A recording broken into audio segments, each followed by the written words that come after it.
حضرت عبدالله ابن عباس رضی الله تعالی عنہ د مبارک خپل شاګرد سره عطا بن رباح سره ولاړ ده. ته ورته ای عطا که غواړې زه تا ته په دې ژوند کې په دنیا کې یوه جنتي ښځه نه در وښیمه در ووینم تا ته. دی ورته حیران سو. حضرت عطا رحمت الله تعالی علیه ته ورته وویل چې قربان په ژوند کې یوه جنتي ښځه یې؟ هو زه جنتي نه ورته یم، د دو جانو سردار په خپله مبارکه خوله باندې دې ښځې ته ویلي دي چې ته جنتي. روان یې کوی حضرت عطا. حضرت عبدالله ابن عباس روان ده چې کله ورسېدو د تور رنګ یوه ښځه ده، یعنې له حبشې سره غالبا د دې تعلق وي. نو د دو جانو سردار علیه الصلاة والسلام هغه د جنت زیری بشارت چې د دو جانو سردار ورکړی، حضرت عطا روان ده هغه ښځه ویني. حضرت عبدالله ابن عباس روان کړی چې کله ورسېدله ته د مبارک ورته وویلې دا هغه ښځه ده چې د دو جانو سردار دې ته د جنت زیری و. جنت زیری ورکو څرنګه یې ورکو؟ که دې دا راته وویل، که دې دا حال راته بیان کو چې د جنت زیری ورکو څرنګه؟ په دې باندې راتلې د مرګي دورې چې کله به په دې باندې د مرګي دوره راله نو دا به په ځان باندې به نه وه خبره، نه خبره به وله حیا دي، یعنې چې کله به په دې باندې دوره راله په خپلو کالو به هم خواره نه وه خبره، په خپله جامه به نه وه خبره، ځکه بې حاله به وله.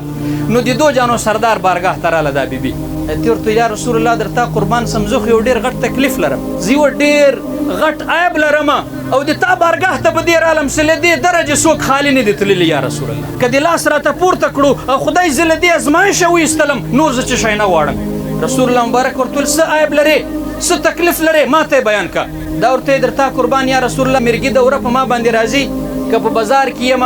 خو زه ډېره ډارېږم، مرګي دوره خو به برداشت کړم خو په خپل ستر باندې نه یم خبره، په کالو په لباس باندې یا رسول الله ډېره شرمېږم، ډېره په دې باندې د ما بچیان هم شرمېږي، زه هم شرمېږم او یا رسول الله بچیان مې لوی سو له هغو جې حیا راځي، که په بازار کې یم که په سفر کې یم چې کله هم دوره پرې راشي زه ډېره پریشانه یم. رسول الله مبارک ورته ویلې دوا خو به درته وکړمه، خدای به دې له دې دورې جنې هغه کې خو دوه خبرې دي،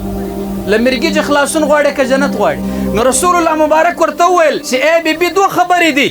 دوا درته کم لاس پورته کوم خدای ته، له دې تکلیفه به دې خدای وباسي، خو که له تکلیفه ځان باسي بیا د جنت زیری نه در کوم، او که تکلیف باندې صبر کې زه رسول الله د جنت زیری تا ته در کوم، که صبر کې به د ازمایش باندې. دې سوچ وکړو چې سودا خو ډېره ښه سودا ده، ښایسته سودا ده، دومره شپې مې مرګي سره تېرې کړې،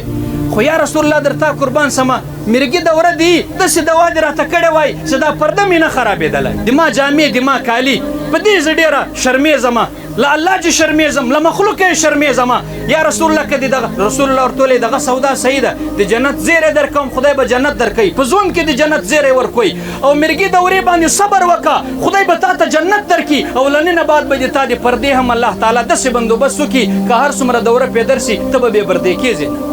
ته به نه بې پردې کېږې. حضرت عبدالله ابن عباس قسم خوري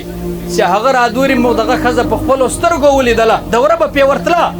خو لیکن دا چیرې بې پردې سوې نه ده مخته غوندي. رسول الله مبارک داسې دوا ورته وکړه، داسې دوا رحمت دو عالم ورته وکړه صلی الله علیه و آله وسلم.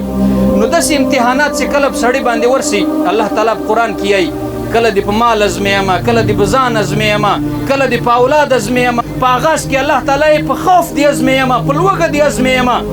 که دې صبر په ازمایښت باندې وکوئ الله په قرآن کې بیا د تا لپاره زیری